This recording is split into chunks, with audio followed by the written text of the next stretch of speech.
आज यहाँ पर मैं इसका रिगिंग और एनिमेशन ये दोनों बताऊंगा। लास्ट ट्यूटोरियल में मैंने यहाँ पर ये बताया था कि इसका ट्रेसिंग कैसे करते हैं।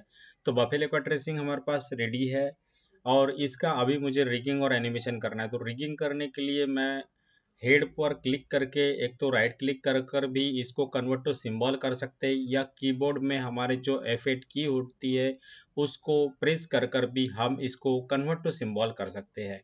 सिंबल मतलब वहाँ पर तीन सिंबल होते हैं, बटन, ग्राफिक और मूवी क्लिप, लेकिन हमें यहाँ यूज होता है ग्राफिक सिंबल।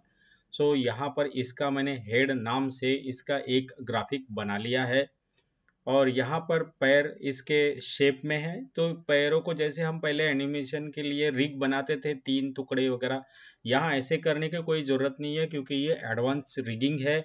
यहाँ पर ऐसे ट्रैप टूल अभी एनिमेट सीसी में आ गया है, तो यहाँ पर मैं जस्ट इस पर क्लिक करूँगा और यहाँ पर बोन ऐड कर दूंगा। तो दोस्तों अभी आपने देखा कि मैंने लेयर पर सिर्फ एक क्लिक से एक लेयर अनहाइड और बाकी हाइड की है। तो इसके लिए क्या होता है, अल्ट प्रेस कर कर आप जिस लेयर पर क्लिक करोगे तो वो अनहाइड रहेगी और बाकी हाइड हो जाएगी। ये शॉर्टकट है। सो दोस्तों शॉर्टकट्स की भी हमेशा प्रैक्टिस रखें, इससे काम हमारा फास्ट होता है। और यहाँ पर देखो मैं बॉडी में कैसे रिग करूँगा। बॉडी में रिग करने के लिए मैं जो ऐसे ट्रैप टूल स्टार्ट करूँगा, सो बीच से मैं स्टार्ट करूँगा, क्योंकि हम अक्सर देखते हैं कि बॉडी जैसे नेक अप एंड डाउन होती है, ऊपर से चेस्ट नेक और पीछे से उसकी बैक अप एंड डाउन होती है। तो यही ऑब्जर्वेशन हमारा हमें रखना है। इस ऑब्जर्वेशन से ही हम अपना एनिमेशन कर सकते हैं, क्योंकि हम जो ड्राइंग्स होते हैं उनमें हम थोड़ी सी मूवमेंट ऐड करते हैं। तो देखो यहाँ पर मैंने कैसा यहाँ से बीच से स्टार्ट किया, फिर एक नेक तक बोन लेके गया और एक नेक के लिए सेपरेट बोन है और एक पीछे बैक के लिए सेपरेट बोन है। तो ऐसे हमें बोन्स डालते रहना है। और ऐसे ट्रैप टूल जब भी हम यूज करेंगे तो हमें बोन स्ट्रक्चर जो होता है, शायद आप टू इसमें देखो, टू लेग में, फोर लेग में जैसे भी होगा, आपको बोन स्ट्रक्चर ध्यान में रखना है। उस बोन स्ट्रक्चर के अकॉर्डिंग ही हमें बोन ऐड करना है। तो वैसे हम बोन यहाँ पर ऐड कर रहे हैं, देखो। सो ये अभी जैसे जैसे हमारी बोन ऐड होती जाएगी तो अपना ये कैरेक्टर पूरा होता जाएगा। और ये स्टमक का जो पैच ऊपर मैंने रखा है, इसको हमें कुछ नहीं करना है। इसके लिए सिंपल मैंने राइट क्लिक करके इसको एक ग्राफिक बना के रख दिया है। और दोस्तों ये जो टेल है, टेल एनिमेट होती है वेव प्रिंसिपल से। सो यहाँ पर वेव प्रिंसिपल के लिए हमारे को ये जो हार्ड बोन है ये यूज होने वाली है नहीं। तो यहाँ पर हमें डालना पड़ेगा फ्लेक्सी बोन। सो फ्लेक्सी बोन को कैसे लेते हैं वो भी आपको पूरा देखने को मिलेगा। प्रॉपर्टीज में जाके बोन की सेटिंग चेंज करना होता है। ये ट्यूटोरियल पूरा देखो, इसको स्किप मत करो। हो सकता है स्किप करते वक्त आपसे कोई इंपॉर्टेंट इंफॉर्मेशन छूट जाए। तो देखो यहाँ पर हार्ड, सॉफ्ट और फ्लेक्सी, तो ये बोन होते हैं। तो हमें यहाँ पर फ्लेक्सी बोन लेना है, जहाँ पर हमें क्या होता है कि एक ये टूल मिलता है, जैसे हम नोट्स पकड़कर जैसे शेप चेंज करते हैं ना, तो वैसे ही तो एक लाइन को हम उसको मोड़ सकते हैं, वो दो पॉइंट्स की पकड़ के। तो वो क्या होता है, वेव प्रिंसिपल से हमें मूवमेंट देने के लिए बहुत आसान हो जाता है।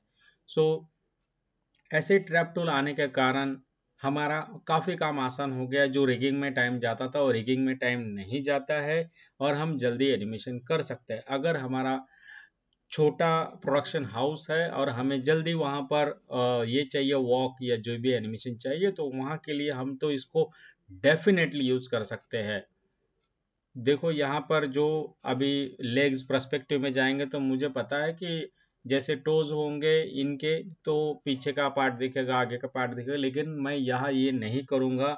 यहाँ सिर्फ हम वॉक पर ही ध्यान देने वाले हैं, क्योंकि वो फिर लॉन्ग प्रोसेस होता है, फिर उसमें हमें रिगिंग के अंदर जा जा के काम करना पड़ता है। तो यहाँ हम रिगिंग के अंदर जाकर काम नहीं कर रहे।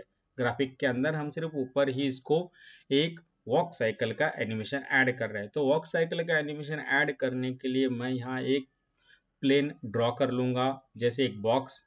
सो ये बॉक्स हमें बताएगा कि पर्सपेक्टिव ग्राउंड का ऐसा है, तो इस अकॉर्डिंग हमें लेग्स मूवमेंट देना है। ये जो नीचे ड्रॉ किया हुआ बॉक्स है ये बहुत इंपॉर्टेंट होता है।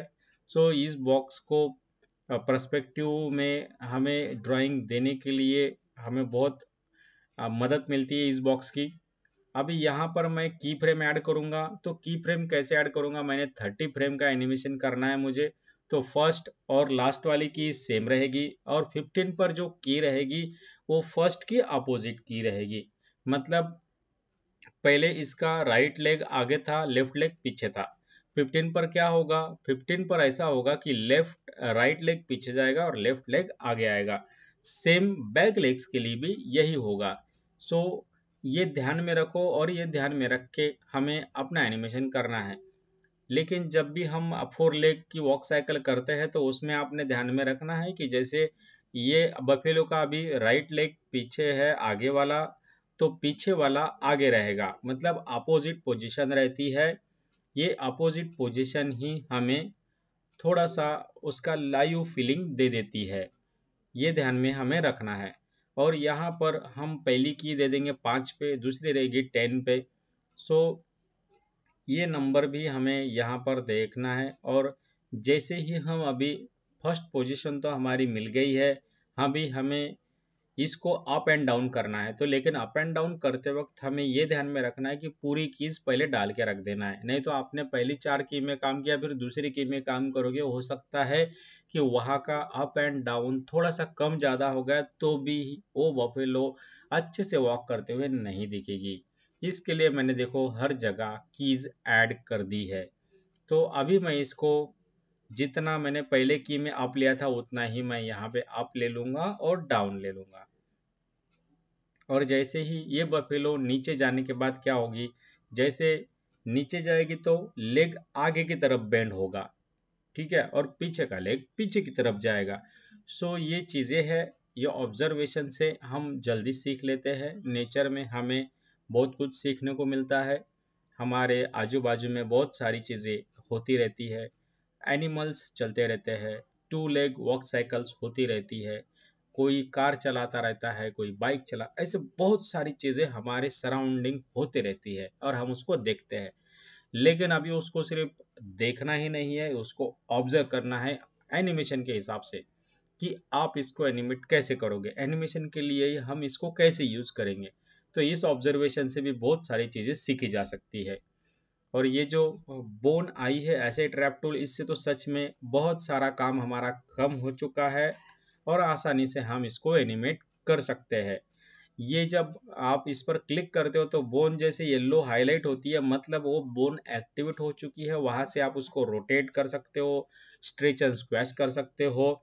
ये उस कलर चेंज होने से हमें पता चलता है, देखो। और ये जो नीचे बॉक्स बना है ये इम्पोर्टेंट है, जब भी आप इसको प्रैक्टिस करने के लिए ले लोगे तो आपको बॉक्स ऐसा ड्रॉ करना है। अगर बॉक्स नहीं है तो पर्सपेक्टिव हो सकता है कि मिसिंग हो। तो यहाँ पर ये ट्यूटोरियल जो है ये बहुत इम्पोर्टेंट ट्यूटोरियल है और बहुत सारा मुझे लगता है हेल्पफुल हो जाए जो भी बिगिनर्स हैं उनके लिए। तो इसको बिल्कुल स्किप मत करो, पूरा देखो स्टेप बाय स्टेप। मैंने हर चीज़ यहाँ पर एक्सप्लेन की है। यहाँ पर जैसे ही मैं अभी 5th और 10th नंबर कीज पर जो पोजीशन दे रहा हूँ उसके अपोजिट पोजीशन रहेगी हमारी 20 और 25 नंबर पर। तो यहाँ देखो अभी बैक लेग कैसे मैं मूव कर रहा हूँ और फ्रंट लेग कैसे मूव कर रहा हूँ, देखो अभी ये कैसे हो रहा है। सो इसका ही अभी हमें आगे के जो कीज है, मतलब जो अपोजिट लेग्स है, वो हमें एनिमेट कर देना है हर की पर जाकर। यहाँ अभी हम ये जो दूसरी कीज है इसको अभी हम एनिमेट करेंगे। अभी देखो ये नीचे आ रहा है तो इसका जो लेफ्ट लेग है वो आगे की तरफ बेंड होगा और राइट लेग हवा में जाएगा, वो उठाने की पोजीशन में जाएगा। और बैक लेग भी ऐसे ही होगा, वो आगे की तरफ बेंड होगा, देखो यहाँ ऐसे इसको बेंड करना है। और इससे आप जब भी बेंड करते हो तो आपको ग्राफिक के अंदर जाकर कोई शेप को एडिट करने की जरूरत ही नहीं, जो भी है वो ऊपर ही हो रहा है। मतलब आपका जो ग्राफिक के अंदर बाहर करने का समय बच रहा है और आप वहीं पर देख पा रहे हो, तो इससे काफी आसान हो चुका है एनिमेटर के लिए एनिमेशन करना और आउटपुट जल्दी से जल्दी देना। यहाँ देखो अभी मैंने जो राइट लेग ऊपर लिया था वो हवा में था, वो अभी आगे टच के पोजीशन के पास जाएगा और पीछे वाला लेग भी देखो अनियन स्किन ऑन है मेरी। अनियन स्किन आपको ऑन रखना है ताकि आप कीज में भी इजी ईज आउट देख पाओ, ड्राइंग में भी इजी ईज आउट देख पाओ। एक इजी ईज आउट होता है कि जो आप मोशन ट्विन के अंदर टाइमिंग देते हो वो हो गया, और दूसरा होता है कि आपके दो की के बीच का स्पेसिंग, दो ड्राइंग के बीच का स्पेसिंग, ये भी बहुत इंपॉर्टेंट चीज होती है। यहाँ अभी देखो मेरा जैसे सेटिंग हो जाता है, मैं राइट क्लिक कर कर क्लासिक मोशन ट्विन ऐड कर देता हूँ तो हमारी जो टाइम लाइन थी उसका कलर चेंज होता है और हर लाइन हर कीज के बीच में एक एरो आता है, मतलब इन दोनों के बीच में ट्विन लग चुकी है और जो बीच वाले ड्राइंग्स लगते हैं वो सॉफ्टवेयर वहां बना देता है। आपने यहाँ देखा कि जैसे मैंने अप एंड डाउन किया तो नेक और हेड वैसे he still up and down हो रहा था। अभी इसको हम थोड़ा सा रोटेशन ऐड कर देंगे। देखो मैं यहाँ हल्का सा हेड को रोटेशन दे दूंगा। हेड को थोड़ा सा रोटेशन देने के बाद में वो थोड़ा सा और लाइव और बॉडी के साथ अटैच रहेगा, क्योंकि जैसे बॉडी अप जाएगी तो उसको हेड भी फॉलो करेगा, जैसे डिले आएगा थोड़ा सा तो यहाँ पर वो भी हमें ऐड कर देना है। बाद में हम नेक को भी थोड़ा सा एनिमेशन ऐड कर देंगे। तो ये जो पहली कीज थी यही मैंने डुप्लीकेट करके मतलब अल्ट की प्रेस करके ड्रैग कर कर वहां पेस्ट कर दी, तो मतलब वो वहां वो कीज सेट हो गई है। अभी देखो मैं ये बोन से क्या करूंगा कि थोड़ा सा इसकी नेक में एनिमेशन दे दूंगा। नहीं तो पहले हमें वो बॉडी के ग्राफिक के अंदर जाकर हमें शेप एडिट करना होता था। अभी ऐसे ट्रैप टूल के कारण हमें वो करने की जरूरत नहीं है, हम ऊपर से ही इसकी नेक को थोड़ा सा एनिमेशन दे देंगे। देखो जैसे ही बफेलो अप होगी तो उसकी नेक अप जाएगी, नीचे आएगी तो नेक भी नीचे आएगी। सो ये इसमें डिले हमें थोड़ा सा दे देना है, इसके साथ डिले होगा हेड का भी। देखो और हेड को थोड़ा सा रोटेशन के साथ साथ स्केल अप स्केल डाउन करना है। जैसे ही हेड नीचे आएगा मतलब कैमरे के पास आएगा ऐसा मैंने विजुअलाइज किया, तो मैंने उसको एक 105 करके स्केल अप कर दिया, और जैसे ऊपर जाएगा तो स्केल डाउन होगा तो 99.5 मतलब थोड़ा सा दे देना है। इससे थोड़ा सा लाइवनेस उसमें आता है, मतलब फील अच्छा लगता है देखने के लिए, हमारा एनिमेशन काफी अच्छा लगता है। और ये सेम कीज हमें सिलेक्ट करना है और अल्ट की प्रेस कर कर जहां चाहिए वहां ड्रैग करके छोड़ देना है, तो वो कीज वहां कॉपी पेस्ट हो जाती है। और अभी हमें क्या करना है, ग्राफिक के बाहर आकर जो भी अनवांटेड लेयर है उसको गाइड कर देना है, और 30 फ्रेम के एनिमेशन के बजाय हमें बाहर सिर्फ 29 फ्रेम ही रखना है, क्योंकि लास्ट वाली फ्रेम पहले फ्रेम की कॉपी होती है। तो कभी भी ध्यान में रखना एक फ्रेम हमेशा कम रखना है, नहीं तो वो की डबल प्ले होगी तो वहां झटका आ सकता है। ये कुछ एनिमेशन में आपको टिप्स है जो कि एनिमेशन इससे बहुत अच्छा हो जाएगा। और यहाँ हम दे देंगे अभी टाइमिंग। सो यहाँ मैंने इन की के लिए लिया था 61। Okay, easy in is out में जो परसेंटेज होते हैं नंबर वो ले लिए थे, यहाँ मैं ले लूंगा 60। और अभी यहाँ के लिए मैं ले लूंगा इसका 40। और अभी जो फर्स्ट वाला है ऊपर से नीचे आएगा यहाँ मैं दे दूंगा -50। सो ये अभी हमने यहाँ टाइमिंग दे दिया। टाइमिंग इसके लिए चाहिए, नहीं तो क्या होता है कि वो ड्राइंग मतलब अच्छा नहीं दिखता एनिमेशन। टाइमिंग देने से इज इन इज आउट इसमें ऐड करने से अपना एनिमेशन जो है वो बहुत अच्छा दिखता है और थोड़ा सा लाइव की जैसे दिखने लगता है, फील आता है उसमें।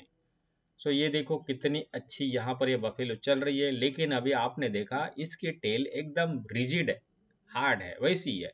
जब टेल में एनिमेशन आएगा तो आप देखोगे कि ये एनिमेशन और अच्छा दिख रहा है।